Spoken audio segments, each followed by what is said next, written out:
ಅಲ್ಲಿ ಪೊಗಟ್ ಅವರಿಗೆ ಏನಂತಂದ್ರೆ ಅನರ್ಹಗೊಳಿಸಿರುವಂತಹ ವಿಚಾರಕ್ಕೆ ಸಂಬಂಧಪಟ್ಟ ಹಾಗೆ ನೋಡಿ, ವಿನೇಶ್ ಪೊಗಟ್ ಅವರು ಅತ್ಯಂತ ಪ್ರತಿಭಾವಂತ ಕುಸ್ತಿಪಟು.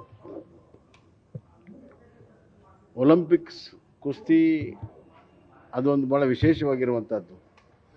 ಫ್ರೀ ರೆಸ್ಲಿಂಗ್ ಥರ ಇಲ್ಲ, ಅದರದ್ದೇ ಆದಂಥ ನೀತಿ ನಿಯಮಗಳೆಲ್ಲ ಇರುವಂಥದ್ದು. ಅಂಥದ್ರಲ್ಲಿ ಭಾಳ ಪರಿಣಿತಿ ಪಡೆದು ಈ ಬಾರಿ ಅವರು ಗೋಲ್ಡ್ ಮೆಡಲನ್ನು ತಗೊಳ್ಳುವಂಥ ಎಲ್ಲ ಸಾಧ್ಯತೆಗಳಿತ್ತು.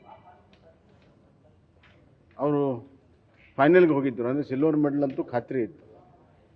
ನಿನ್ನೆ ಸೆಮಿಫೈನಲನ್ನು ಗೆದ್ದು ಫೈನಲ್ ಬರೋವರೆಗೂ ಆ ವೇಟಲ್ಲಿ ವ್ಯತ್ಯಾಸ ಆಗಿದೆ ಅನ್ನುವಂಥದ್ದು ತಕರಾರು ತೆಗೆದು 100 ಗ್ರಾಮ್ಸ್ ವ್ಯತ್ಯಾಸದಲ್ಲಿ ಅವರಿಗೆ ಫೈನಲ್ಗೆ ಬರೋದಕ್ಕೆ ಅವಕಾಶ ಮಾಡಿಕೊಡ್ದಿರುವಂಥದ್ದು ದೊಡ್ಡ ಅನ್ಯಾಯ.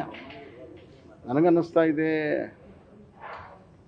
ಒಲಿಂಪಿಕ್ ಗೇಮ್ಸಿನ ಕಾನೂನು ಪುನರ್ವಿಮರ್ಶೆ ಮಾಡುವಂಥದ್ದು ಭಾಳ ಅವಶ್ಯಕತೆ. ಯಾವುದಾದ್ರೂ ಗೇಮ್ನ ಎಂಟ್ರಿ ಪಾಯಿಂಟಲ್ಲಿ ಎಲ್ಲ ತೂಕ ಮತ್ತು ಇತರ ಅರ್ಹತೆಗಳನ್ನು ನೋಡ್ತಾರೆ. ಇದ್ರ ಪ್ರತಿಯೊಂದು ರೌಂಡಲ್ಲಿ ಪ್ರತಿಯೊಂದು ಹಂತದಲ್ಲಿ ನೋಡುವಂಥದ್ದು ನನಗಂತೂ ಬೇರೆ ಗೇಮ್ಸಲ್ಲಿ ಎಲ್ಲೂ ನೋಡಿಲ್ಲ. ಆದರೆ ಈ ಕುಸ್ತಿಪಟದಲ್ಲಿ ಆಗಿರುವಂಥದ್ದು ಒಂದು ನಿಯಮವನ್ನು ಪ್ರಶ್ನಾರ್ಹ ಆಗಿರುವಾಗಿದೆ. ಎರಡನೇದು, ಒಲಿಂಪಿಕ್ಕು ಕೂಡ it is not very clean. Sometimes ಅಲ್ಲಿನೂ ಕೂಡ ಭಾಳಷ್ಟು ರಾಜಕೀಯ ನಡೀತದೆ ಮತ್ತು ತಂತ್ರಗಾರಿಕೆ ನಡೀತಾ ಇದೆ.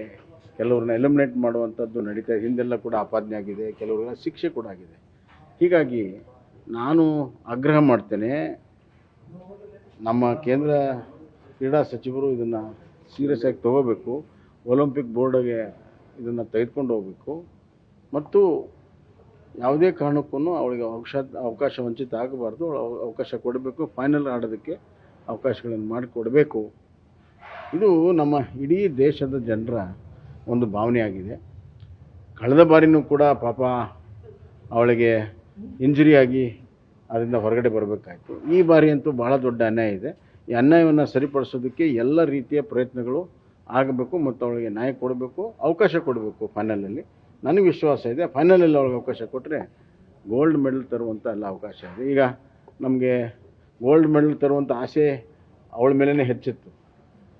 ಇಲ್ಲದೇ ಇದ್ದರೆ ಭಾರತಕ್ಕೆ ಗೋಲ್ಡ್ ಮೆಡಲು ಸಿಗೋದು ಅಂತೂ ಭಾಳ ಕಷ್ಟಕರ ಅನ್ನಿಸ್ತಾ ಇದೆ. ಆದ್ದರಿಂದ ಇದನ್ನು ಭಾಳ ಗಂಭೀರವಾಗಿ ತೆಗೆದುಕೊಂಡು ಒಲಿಂಪಿಕ್ ಬೋರ್ಡಲ್ಲಿ ಪುನರ್ವಿಮರ್ಶೆ ಮಾಡುವಂಥದ್ದು ಭಾಳ ಅವಶ್ಯಕತೆ ಇದೆ ಅಂತ ನನ್ನ ಆಗ್ರಹ. ಸರ್, ಸೆಮಿಫೈನಲಲ್ಲಿ ತೂಕ ಕರೆಕ್ಟ್ ಆಗಿರುತ್ತೆ, ಕ್ವಾರ್ಟರ್ ಫೈನಲಲ್ಲೂ ತೂಕ ಕರೆಕ್ಟ್ ಆಗಿರುತ್ತೆ. ಅಂದರೆ ಪದೇ ಪದೇ ಒಂದೊಂದು ಹಂತದಲ್ಲಿ ಎಂಟ್ರಿ ಪಾಯಿಂಟ್ನಿಂದ ಹಲವಾರು ರೌಂಡ್ಗಳಾಗಿ ಕ್ವಾರ್ಟರ್ ಫೈನಲ್ ಬರುತ್ತೆ, ಸೆಮಿಫೈನಲ್ ಬರುತ್ತೆ, ಫೈನಲ್ ಬರುತ್ತೆ. ಪ್ರತಿಯೊಂದು ಹಂತದಲ್ಲಿ ತೂಕ ನೋಡುವಂಥದ್ದು ಬೇರೆ ಯಾವ ಗೇಮ್ನಲ್ಲೂ ಕೂಡ ನಾನು ನೋಡಿಲ್ಲ. ಇದೊಂದು ವಿಚಿತ್ರವಾಗಿರುವಂಥ ಒಂದು ರೂಲ್ಸ್ ಇದೆ. ಸಾಮಾನ್ಯವಾಗಿ ಒಬ್ಬ ಮನುಷ್ಯನ ತೂಕ 100 ಗ್ರಾಮು, 200 ಗ್ರಾಮು, 300 ಗ್ರಾಮ್ವರೆಗೂ ಒಂದು ದಿವಸಕ್ಕೆ ಹೆಚ್ಚು ಕಮ್ಮಿ ಆಗ್ತಾ ಇರ್ತದೆ. ಅದರ ಆಧಾರದ ಮೇಲೆ ಒಂದು 100 ಗ್ರಾಮ್ ಹೆಚ್ಚಾಗಿದೆ ಅಂತ ತೆಗೆಯುವಂಥದ್ದು ಇದು ಸಮಂಜಸ ಅಲ್ಲ. It is the natural body process. ನಮ್ಮ ಬಾಡಿಯಲ್ಲಿ ತೂಕ ಹೆಚ್ಚಾಗೋದು ಕಮ್ಮಾಗೋದು ತಂದೇ ಆದಂಥ ಮೆಟಬಾಲಿಕ್ ಪ್ರೊಸೆಸ್ ಅದು. ಆ ಮೆಟಬಾಲಿಕ್ ಪ್ರೊಸೆಸ್ಸಲ್ಲಿ ನಾವು ಎಷ್ಟೇ ಕಂಟ್ರೋಲ್ ಮಾಡಿದರೂ ಕೂಡ ಮೆಟಬಾಲಿಕ್ ಆ್ಯಕ್ಟಿವಿಟಿ ಕಡಿಮೆ ಆದಾಗ ವೇಟ್ ಜಾಸ್ತಿ ಆಗುತ್ತೆ, ಮೆಟಬಾಲಿಕ್ ಆ್ಯಕ್ಟಿವಿಟಿ ಜಾಸ್ತಿ ಆದಾಗ ವೇಟ್ ಕಮ್ಮಿ ಆಗುತ್ತೆ. ಸೊ ಇದು ನ್ಯಾಚುರಲ್ ಪ್ರೊಸೆಸ್ಗೇನು ಮಾರ್ಜಿನ ಇಲ್ದಂಗೆ ಆಗಿಬಿಟ್ಟಿದೆ. ಇದು ಭಾಳ ದೊಡ್ಡ ಅನ್ಯಾಯ. ಇದನ್ನು ಪುನರ್ವಿಮರ್ಶೆ ಮಾಡುವಂಥ ಭಾಳ ಅವಶ್ಯಕತೆ ಇದೆ ಅಂತ ನನಗೆ. Okay sir, thank you. News first, ನಿರ್ಭೀತಿಯಿಂದ ನಿಮ್ಮ ಪರವಾಗಿ.